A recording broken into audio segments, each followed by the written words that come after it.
Yes, we're talking trends in cybersecurity. Now, that's a lot of English, right? I understand. But this is what I'm going to explain so that you understand what we're going into. No more calls for Signals Marketplace. We'll continue next week, Saturday. If you have messages, send me a WhatsApp message to 0809 234. That's 92 34 59 13. Now, what are we talking about this morning? Is trends in cybersecurity.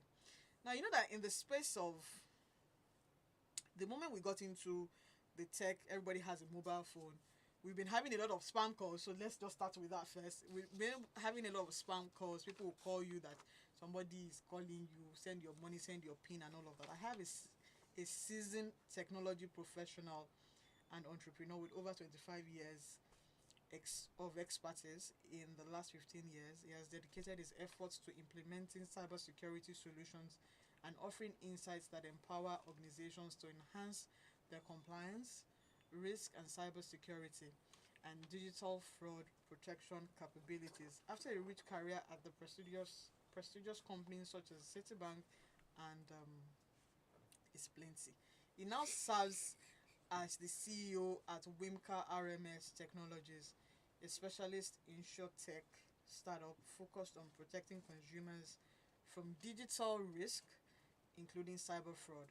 He currently leads a social project and campaign titled Stronger Together Against Cyber Fraud. The campaign aims to reduce the incidence of cyber fraud in Nigeria as we go into the festive Christmas season by championing cyber fraud advocacy, raising awareness and building community united against cyber fraud, and amplifying the voices of victims and providing peer and expert support for them. I have with me Morakinyo Animasaun. I have somebody joining me, but I will introduce him later. Welcome to Signals on 91.3 Lagos Talks. Thank you. Thank you, Wumi. It's a pleasure to be here. Yes, we're talking trends in cybersecurity. Maybe I'll just have titled it your phone and your beware of fraud. Is that what I'm going to do? Or should I even title this show like that? I think it would have served a huge purpose if it did, because again, we need to simplify some of these things. It's Oyinbo Abi. It's not. But anyway, see, for the people who are listening, for all of you who are listening, we're talking trends in cybersecurity. What it means is, your phone needs security. So you'll be telling us more about it. Why should we even secure our phones? Okay, because your phone has become a lot more than just a phone. Okay. Your phone has become a communication hub. Okay. It has become your ATM. It has become True. your bank branch. It has become your relationship coach, and so many other things. So basically, we have a situation now where your phone is much more than it used to be. Yes. And obviously you take all of those things seriously. But interestingly, because they are now on your phone, there seems to have been some kind of air gap in most of our brains, and we don't see them as being things we should take seriously on our phone. But individually, we take them seriously. So that's it, really. Okay. What inspired you to shift your focus to cybersecurity? Okay, so I've been doing cybersecurity for a long time. The shift of focus really is cyber fraud. Okay, because over the years, we do cybersecurity, we've been doing stuff with a lot of organizations, and we realize that there's a huge gap, and that gap is that individuals, nobody is looking out for them. Okay, so banks spend massively on cybersecurity and fraud management, but at the end of the day, the number of people that are getting scammed continue to increase year by year, even as investments by the banks are increasing. Then you have to ask yourself, is there an alternative approach? Is there something we are all missing? And when we put our thoughts towards that, we found out that indeed there's something we are missing.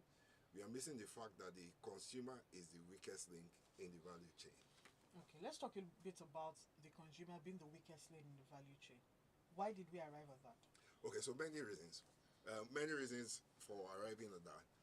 First of all, the level of awareness of the average consumer user of mobile devices regarding cyber fraud, regarding cyber safety, regarding cyber hygiene is pretty low. Okay, we put that to test. Okay, even within some organizations where they think that their people are aware, we've done some assessments for them, and the results have been quite shocking. Okay. I'll be happy to do one for you personally. Me? So that you can shock yourself. No, before you even shock me, let's even shock the people who are listening and how they can be more more secure. Why? Because you have. So I use my mom as an example. My mom calls me up.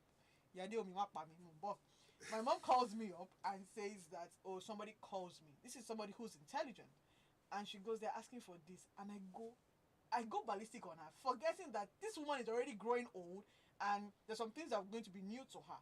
So we almost have an argument that this is not what you're supposed to be doing. So I go, if anybody calls you that is not your children, or is not anybody that you know personally, don't pick.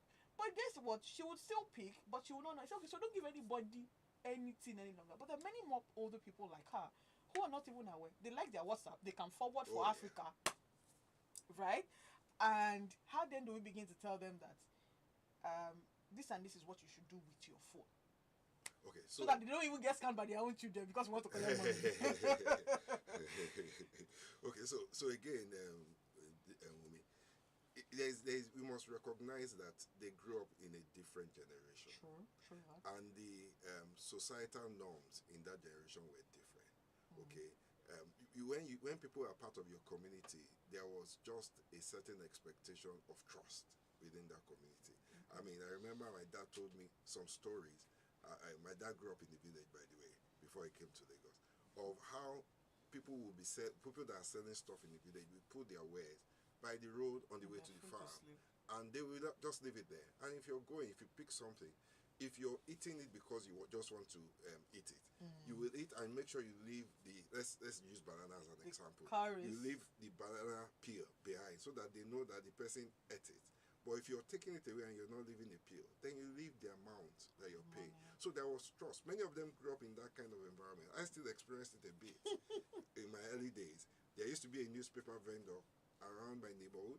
He will leave his newspaper stand and he will go into the streets, and people will go there, pick the papers they want, and leave the money. So if people grew up in that kind of community and environment, in their head, there's something already set about expectations of trust. Okay, now we are coming into another generation where well, between millennials and Gen Z and Gen A, where Gen Alpha, even the people that you're supposed to trust that you know face to face. You can't trust them. My! The current buzzword is trust but verify. Why did we arrive at trust but verify? It's because we have. Why did we lose the trust? It's because we are saying that it's just not been working. Okay. It's shown over and over that it's just not been working. The challenges of cyber fraud in Nigeria is very unique. Are there global trends to this? Yeah, so trust is a global trend now. So that trust deficit. Yeah, is a global trend, and I'll tell you one of the elements of that is that the digital space, the internet itself, lends itself to anonymity.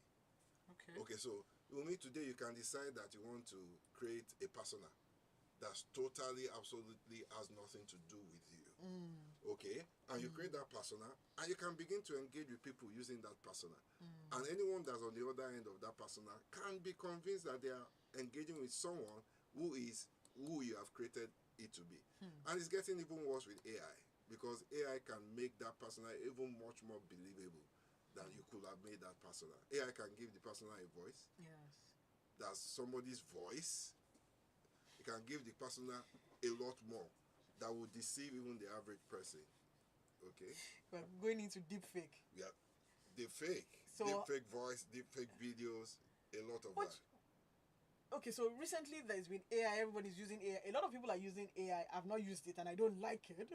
Call me old school. AI, using AI for photographs. But you can just tell that this is AI. The regular picture. Those are early days. Right? Okay. We are going to get to the point where you find it difficult to tell. So, are we saying that, well, with everything that disadvantages, but then how do we ensure safety? How do we begin? If somebody gives you a deep fake, what would you see and say this is? So the first thing I would say is that somebody has to be aware that there's something like deep fake. Okay. So if you're not aware, if you see it, then the chances are that you will just believe it straight up.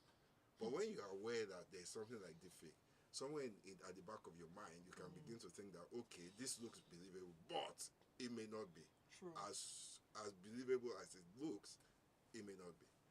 I can tell you a quick story about someone in America that's in his legal profession, has been supporting a lot of people in the area of cyber fraud. and he got a call from his son.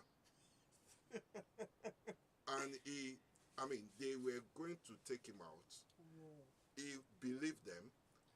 He followed all the processes before something by providence just happened along the way that didn't allow that fraud happen.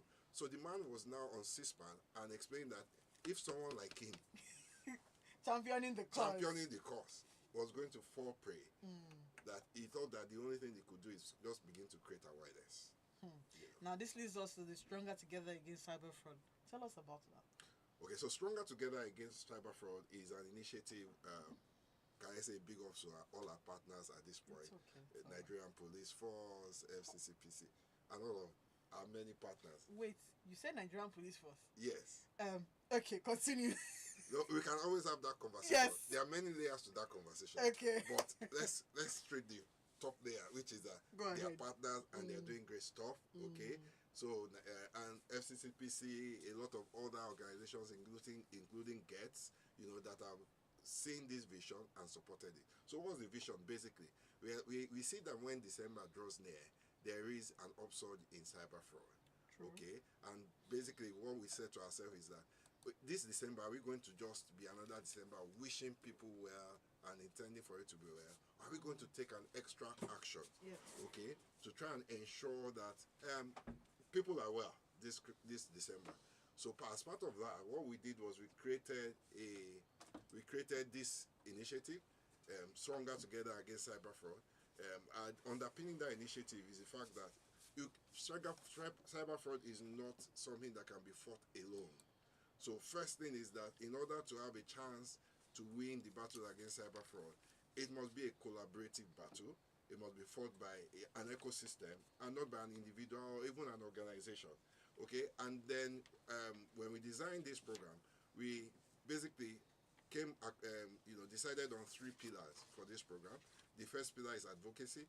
And that's part of what we're doing here, creating awareness about the program, awareness about cyber fraud.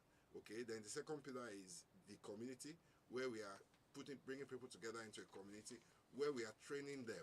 We are giving them assessment and helping them to be better prepared to deal with scammers and hackers, basically. And then the third pillar is the helpline, where anybody across the nation can call in and get help. Like you just mentioned the instance of your mom receiving a call. So let's assume that your mom has tried to reach all her children and she's unable to reach any of them. Yes, that happens a lot. Yes. Okay, so now she's stuck with having to make a decision. No, so our helpline in that case would be a backup for the children. She can call our helpline and somebody will guide us through and let her know, hey, this is what your children will have told you if you're able to reach them. Okay. In addition to that, the helpline also serves for people that have already been victims of cyber fraud. So if you've been a victim of cyber fraud and you call into our helpline, a lot of people don't even know what the steps should be. They don't know the processes. And even if they know the processes, they don't have the strength to push those processes through. So when you call our helpline, we basically take up the burden of you, and help you through the processes. We have some experts that are in our team that just help you to take those processes in order to deliver recovery of your losses. So that's what it's about. Okay, so you're partnering with GET, that is Grooming Endowment Trust, with Michael Adogi. I got your name correctly. So tell us a bit about your partnership with Together Against. Yeah, so it's interesting to be here. Grooming Endowment Trust, what we do is mainly we support initiatives. So Wimika is an interesting initiative. They're currently building their impact case, and I didn't even know how amazing it was. Now I think he has even just exposed most of the things that they're doing by themselves. So with Grooming Endowment Trust, we have our grant programs, and Wimika is one of them, which is the Get Accelerated, which is for tech startups, right? And what we do is initially, like I said, we bring ideas to life.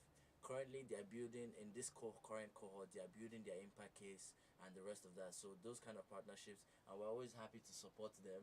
They've gotten their first tranche, which is currently working for them as well, and we hope to see them, come the pitch finale, and for them to, get more grants to do more things. Okay, then. I'm come here. I'm still here. A Signals on 91.3, we're discussing cyber fraud advocacy. Let me just leave it like that and leave the trends in cybersecurity for another conversation. Now, you're talking about the helpline. Tell us cases where you've experienced cyber fraud with people that are around you. Okay. I'm just doing a quick scroll through so that Scroll through I can because we need decide examples. which one that I would bring on board. Okay, so one of the ones I found most interesting was of a certain gentleman that was pretty confident about his cyber awareness. Very extremely confident. We'd had conversations with him, and he would always say that no way that he has sorted himself out so well that he can be a victim. Even me sometimes I forget my WhatsApp two-step notification. So I mean, we had that conversation with him, and I'll tell you how he had sorted himself out. So his key plan was wrapped around the fact that he had a specific account that he used for in his world operations. Okay. So at any point in time, you're not likely to find. At any point in time, you're not likely to find more than a few thousand nairas in that account. Okay, but that account, unfortunately, is also an account where a lot of money moves in and out. So what he does is that until he needs to move money from that account, that's the only account that he has that has a digital footprint. By the way, so every other account he has, the one that has his heavy money, doesn't have any digital footprint. Unless you go to the bank, you're not getting into those accounts. Okay, so it's just this single account.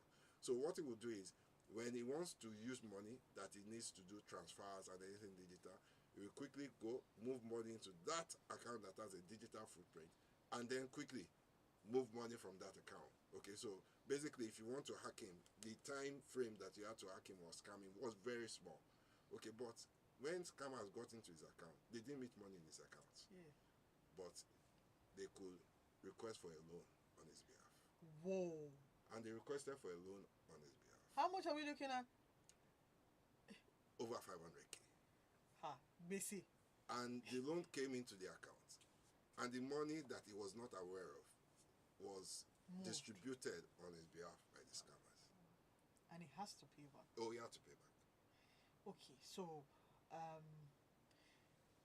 I'm about to call your first name and ask, and let's even look at this issue. What goes on in the mind of a hacker?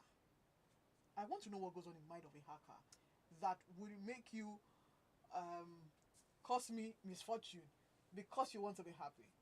Okay, so I can tell you, but before I tell you, it's good to say that because I know their mind does not mean I want to them. No. I'm just joking. So here's the thing, right? You know that thing that we Nigerians like to say, that it's better for you to legitimately work than to scam. But the thing is, the process to legitimate working is hard. But as against, and then if you look at the time, and I think it was somebody who said, if you look at the time you're using to hack somebody's phone or hack somebody's account, you would have used that time to still do the same legit work. Right? So tell me what I know. Okay, so with every cybercrime, and cyber fraud is just an angle of that. Okay. Is about the fact that at the end of the day, there's something we call risk reward. There's a risk reward ratio. Okay. So if the reward is high and the risk is low, then you'll find out that people will gravitate towards it. But there's no job that there is no risk. Yeah, but that's what I'm saying. The factor is the small risk long reward. Yeah. Okay. So it's a balance. Okay, every job has a risk. Okay, so back in the days, if you wanted to bust the bank, you had to put your body on the line. Okay, but now you can sit. You have to use your head now. You can sit somewhere. Your body is not on the line. People may not even know the person that's responsible. And if you get away, you can get away with it easily. Even if you don't get away with it easily, you can wake up tomorrow and start again. You can wake up the next day and start again. If the traditional way of getting into a bank, if you had to go and bust a safe, you had to have a gun. All of that. It takes before if you miss one, you're not going to get up tomorrow and go to another bank. It'll take you time. Yes, So the digital space has made the reward high and has made the risk lower. So that really is what has happened. Okay, and that's why a lot of people will continue to gravitate towards it because maybe we should mention a few figures. Between beginning of this year to half year, over 9.5 billion was lost to cyber fraud. 9.5 billion naira was lost to cyber fraud. Yeah. Okay. You talked about that helpline. If you have questions and comments, call us or send a WhatsApp message to 0809 234. That is 92 34 59 13. Call us and send a WhatsApp message, or call us on 0809 191 3913 or 0151519113. If you have questions or comments for our guest, Morakinyo Animasaun, please call now, because it's festive period and you don't want money to move out of the account. The urgent ticket is not enough. We can't afford it to be moved. So tell me a bit about the helpline and what we should expect. Okay, so for the helpline, we have operatives, who have been trained, who know exactly what cyber fraud is about, who know the trauma of people that have been defrauded, and they know the right way to speak with them, people that are empathetic, the people that are helpful, and they will just basically take all the information they need to take from them and guide them to where they will get help to recover. Okay, part of that help is based on our partnership with the law enforcement agencies that we mentioned. Okay, and in addition to that, we also have partnerships with even mental health, with Nigerian Medical Association, and some other mental health organizations. Because cyber fraud is not just a financial loss. Do you know that a lot of people don't report cyber fraud because of the stigma? They just feel like a whole me. Timolosi school with my MSc, PhD. So they won't even. Your best friend may not tell you me, because it's like, so people will now be looking at me as a mugu, me. That's the Nigerian pride. That's the Nigerian pride. So those are some of the things. So people are not in the right headspace when they experience cyber fraud, and they need to talk to somebody that understands that and is able to guide them and help them. And let them know that, hey, people that are more educated than you, people that are more experienced than you. 9.5 billion. Yeah. That's a lot of money. That's a lot of money. And it's rising. So that thing that when you were growing up, when all of us were growing up, they say it takes a community to raise a child. Can we begin to have digital communities to protect one another? I think you've probably articulated this better than I have. It takes a community to protect individuals from cyber fraud. Hold your thought a bit, please. Hello, good morning. Hello, good morning. This is Mr. Patrick. I'm calling from Vote again. Okay. I want to ask, if somebody lost his phone, assuming on Sunday, and bank doesn't work on Sunday, how can somebody block his account? Okay. Thank you. Thank you so much, Mr. Patrick. Oh yeah.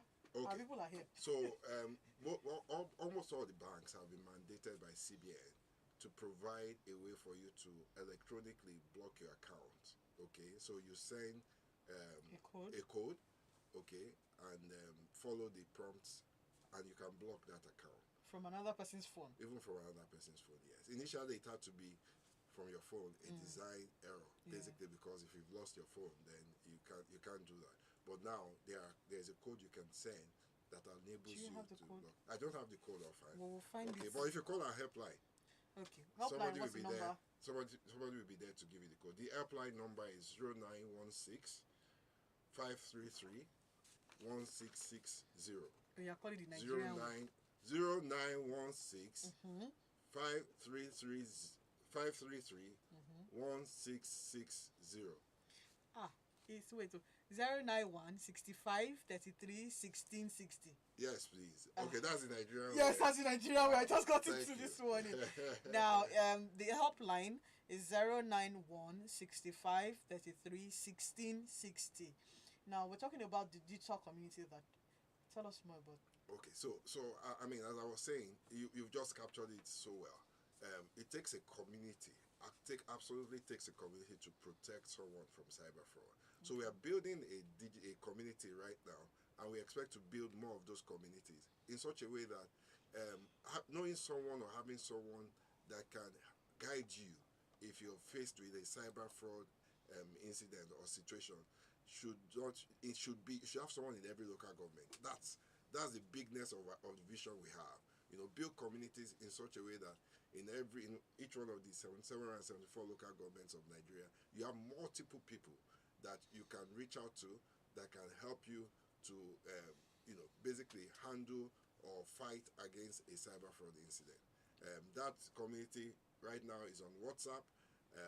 If you want to be a part of that community, you can just get on our web page, landing page, www.wimika.ng/community. If you get to that page, you would find how you can be a part of that community. We'll come back to the website first. Somebody sends a message. It says, hackers are good guys, crackers are the thieves. The internet and modern tech solutions like AI and IoT. IoT means Internet of Things were built by hackers. What do you think?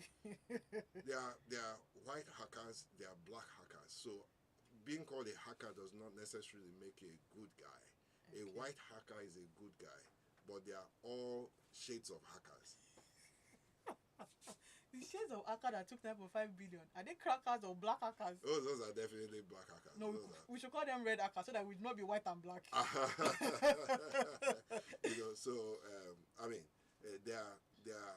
are hackers that do it that hack for political reasons. Okay. But the largest percentage of hackers hack for economic reasons. Now, how does the campaign amplify the voices of cyber fraud victims? Hold on a second. Hello, good morning. Yeah, please help me to call the number again. That's Mr. Patrick. Line, I beg. Mr. Patrick. There was a noise in my side. Mr. Patrick. Mr. Patrick. Mr. Patrick, yes. You have Biro and paper with you? Okay, so Mr. Patrick, I'll call the number before the end of the program. So that, just calm down. Get a Biro and a paper. I'm coming. Now, we're talking about how does this campaign that you're currently running, which is impressive, by the way, amplify the voices of cyber fraud victims. Okay. So that we can speak up. Thank you again. So again, for the banks and most regulatory institutions, a cyber fraud victim is just a statistic. So nobody really deals with it on a human level. Okay, so what we've done is we have a program called My Cyber Fraud Story. It runs on Instagram Live every Sunday, 5 p.m. And basically what it does is that it takes a real-life victim of cyber fraud who comes and tells their real-life story, and by that we just amplify their voice. We allow them to talk. We allow them to give expression to their experience, and that's something that's been going on for about a couple of weeks now. And people also that are part of that instant IG Live, they get to learn about different kinds of cyber incidents. Sometimes the first time you will know about a cyber incident is when somebody else has already experienced it and has been defrauded.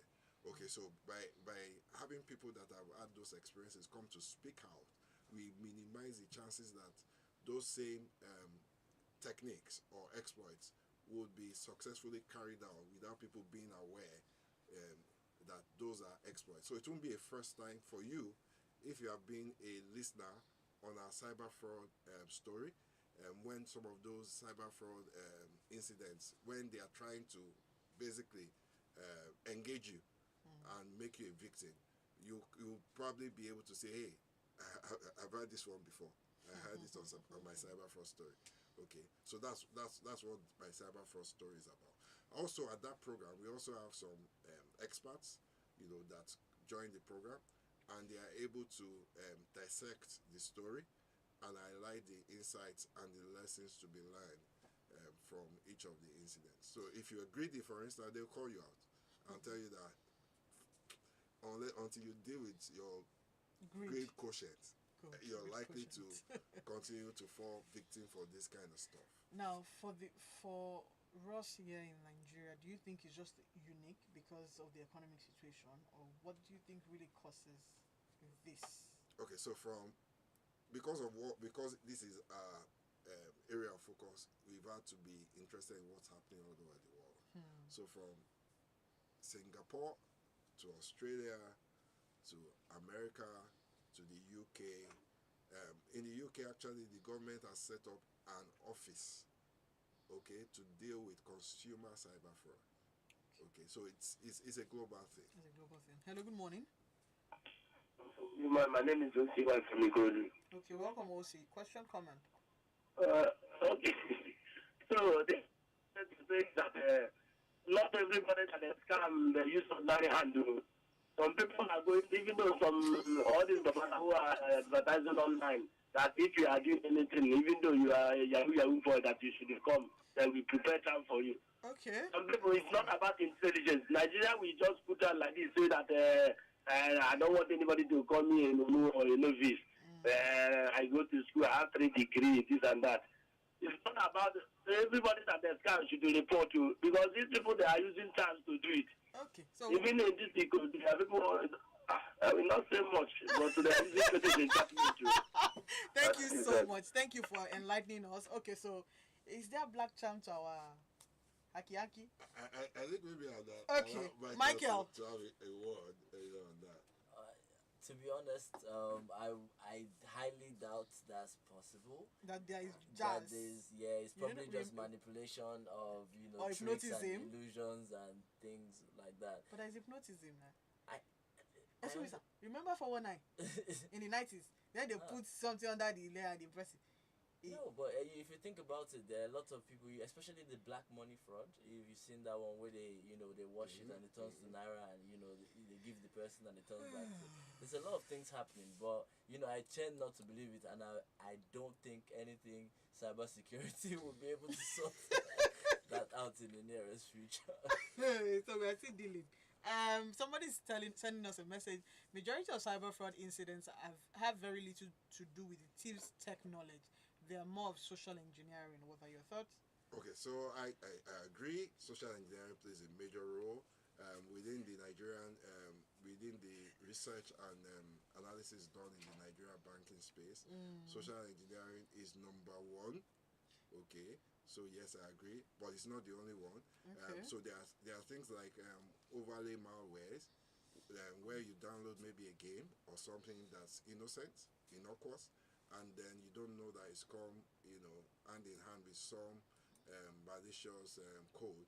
And then when you're trying to do a financial transaction, that malicious code is activated, and it does things beyond what you intended for it to do. So that's also part of the equation. So yes, social engineering is definitely number one, but it's not the only thing. But when you say social engineering, explain a bit. So social engineering comes in many guise, including what the example you gave about somebody calling and basically pretending to be somebody else. Pretending to be a bank representative. Yeah, so all that is social engineering. Social engineering basically is trying to get somebody to do something by tricking them, convincing them, persuading them that it is what it is not. Basically, whether it's by persuading them regarding the identity or regarding what they will gain, or regarding the danger they are in when they are not in any danger. I mean, there was an elderly person, that one of the stories we heard, that somebody actually got in touch with her, supposedly from a bank, and said that because we are now in the digital age, that accounts expire. And that our account was about to expire. And if she doesn't do XYZ by Code ABC deadline, that our account will expire. And because for her, digital in the first place is something that is new. So she didn't know that there is nothing. The same way accounts used to be is the same way accounts still are. Okay, it's just that digital is a means for accessing and engaging with your account.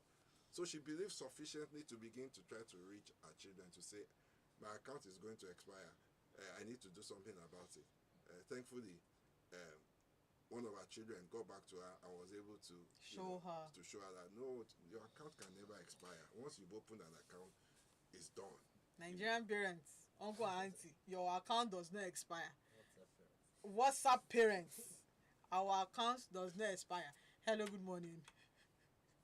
Hello. Hello, good morning. Good morning, sir. Your name and where are you calling us from?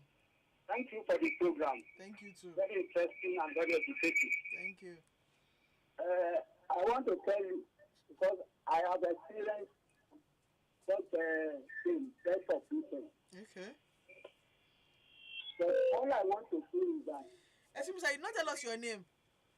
My name is Olasokan from Abu. Okay, so welcome, sir. Okay, go ahead quickly.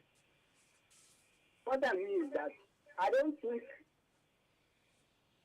any of those things can be done without an inner person from the bank. Okay. Okay. This I want this order to say now that I'm trying to work against that cyber crime. Okay then. Let us dip hand into the bank, different banks. Okay. Thank you, sir. Yes. The day when my loan happened, they told me the account they passed that money to, and that they withdraw the account. Eventually, I don't see anything done. Then I said, what of that person? You must know those who did that transaction.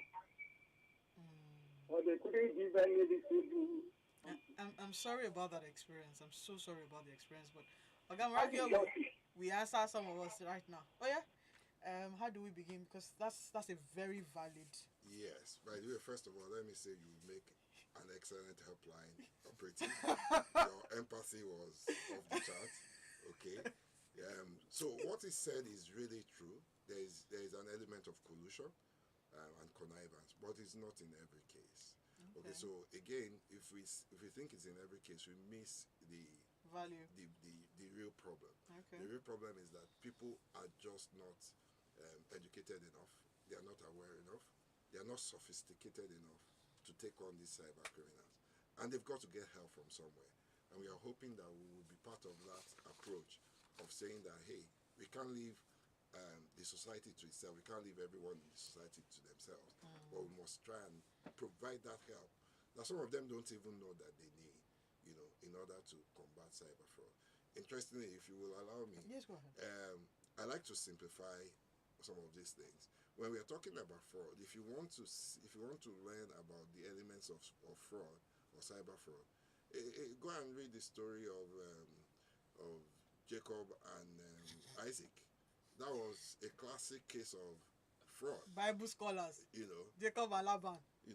Go and read it. You see that some of the things that are the elements that are in cyber fraud today are some of those elements there. So he pretended to be somebody else, convinced the account owner, that's the father. He said it earlier on that so that students want to scam their parents. Yeah, convinced the account owner that it was the right one, even when the account owner had doubts, went to put some stuff on his body so that, and at the end of the day, the account owner was convinced and did the transfer, only to find out that, hey, wrong. Wimika too was complicit inside that thing. So that's the collusion bit of it. That's the internal bank stuff. Okay, so here's the thing, right? As we wrap up, because our time is almost up. How then do we begin to, at least, we don't know all of the English, but the little that we can do on our phones, how then do we protect our phones? Okay, so first of all, I will say, first step, even before technology, is knowledge. Okay. Get knowledgeable. Join our community. If you join our community, I kid you not, within a month, you will have moved. If you came in at 20%, you will have moved to at least 60%. It's the community for young people or older people. Everybody. I mean, it's broken down all sufficiently. The Nigerian parents come, they are looking for you. The man that is speaking is older, so he will understand. sorry. I'm sorry. So, my voice sounded like that of a 25-year-old. It's a lie. Yeah, it's a lie. It's a lie. I'm not lying to you. Now, here's the thing, right? To be part of them, thank you, Get, for supporting them. We need all the support we can get. And to the man and woman that is looking at me, what's your name? You're laughing. My time is going. I don't know. Name. Steven. Next. Okay. They join me this one. They're doing push up and radio Lagos. To be part of the cyber fraud awareness, you can call 091. I call it again 091 65 65 33 1660. That is 091 65 33 1660 1660. If you have questions or comments, you can send us a WhatsApp message. Pause first. Good morning, Sister Oshodi. Sister Oshodi, and the guest, good job. How vulnerable are those who have submitted their account details to those fintech companies for loan purposes, and how do they prevent their account going forward? Should they use other bank accounts? And we can't change our BVN. Yinka, one more question. One of the easiest ways to avoid falling prey to cyber fraud by gathering and burning the content of your waste paper basket. The easiest way to attack a company is to go through their dustbin. Yes, you are right, and it's true. If you watch a lot of movies, when they want to hack people, they go to the dustbin, all the papers they shredded, and put all the papers together and gum it and find out. Anyway, to our Nigerian parents, you will come back to answer this last question. Yinka, we are coming. Is please all your password, because there's another thing with you putting a lot of passwords. If you cannot use your thumbprint, your hand to touch your phone, write your numbers or your codes. See, let me tell you what I do. You write all your codes inside your contacts, or you write it inside your Bible and put it inside your bed, so that nobody. That's what they used to do old age before we became so digital tech. So that sometimes the old ways still helps. Now, how do we? The person who has talked about account details submitted to fintech company. So on by itself, that's not a problem. Okay. If the fintech companies have done their own bit of ensuring they are compliant with all the NDPR, Nigerian Data Protection Regulation, and there are certain cybersecurity standards that they are also expected to comply with. So if there is compliance, it's not a problem. The problem becomes where there is non-compliance, and that's something you've got to take on a case-by-case basis, rather than just so with our BVN we are still protected with our BVN. The BVN itself neither protects you. The BVN is really just a number that has a lot of data behind it. Okay, so BVN is a good thing to use for people that are doing cyber fraud protection and cyber fraud investigation, because ideally your BVN should lead to the person behind the BVN. Okay, so yes, there are some of, and part of what it does is that with the BVN, the anonymity that is enjoyed by cyber criminal can be busted, with the use of BVN. Michael has a few last words to say. Yes, so I think one of the things which is interesting you're doing, especially with knowledge, right? I think one of the things I would say is the fear of missing out. I think that's one. Yeah, exactly. That's one of the things that helps me generally. I mean, I'm not the whole tech savvy or whatever the case might be, but when things are too good to be true, you just don't take it. I see a lot of Amazon. I see some stuff from UN. I think the UN has sent me a message before, and saying that they want to invite me here. I should just fill in this form. Oh, calm down! Don't threaten me. What are you doing at the studio at this time? I see on live radio. And then the fear of missing out, right? And then the second thing would be the urgency. When hackers want you, they almost let's do it immediately. Right? So I think those are the two things: fear of missing out and the urgency of it. So you need to take your time, calm down, and look at it, and then you should be able to access the situation before you take any steps. Thank you. Till we come your way again next week Saturday, because thank you, Michael. Thank you, Morakinyo. Thank you so much. Thank you, Next and Steven. Here is the thing, please. If anybody call you, there is no urgency, Michael. I picked that from your last conversation. No urgency. Nobody's dying. Nigeria is not burning. Everybody should wait. So we come your way again next week Saturday, like we always say to everyone who's called in and sent us messages. Thank you. Protect your phones. If you forget your password, write it in your Bible, in your Quran. Write it down so that you can remember. Have a wonderful week. Wait first. The last number for the Morakinyo team is 09165331660. Have a wonderful week and God bless. That's okay, but we hope. Yes, I am hopeful for today. Take this music and use it, let it change.